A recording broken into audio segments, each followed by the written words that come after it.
ওরে আল্লাহ রে, আমার একমাত্র ফুরি দেখো না, আমার রাজকন, আমার আম্মা যেন আমার বাংলাদেশে কি বয়স দিদি, বয়স শুনুন আপনি হাসতে তো জীবন শেষ হয়ে যাবে রে ভাই। শুনুন বয়স সবাই একটু রে ভাই। বাবা, breaking news, breaking news, breaking news. আমার দাঁত তো একটা নাই, খতম, গয়া, চল গিয়া। এখন আমি কি করতাম? আমার দাঁত তো ফুয়ে গেছে রাইতে। আমি তো অনুবাদ চাললে এখন সামনে যেতে পারলাম না, স্কুলেও যেতে পারলাম না। আজকে গেছিলাম কোন রকমে মাস্কটা ফুইরা।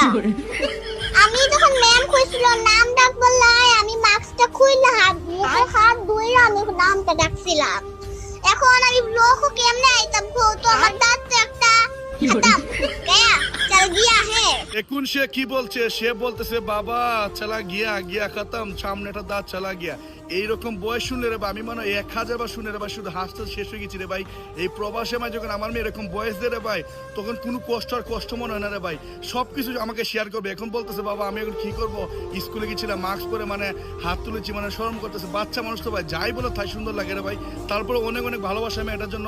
এই বয়সে শুনে রে ভাই আপনার সবাই কমেন্ট করে জানান ইনশাল্লাহ কারকে ভালো লাগছে।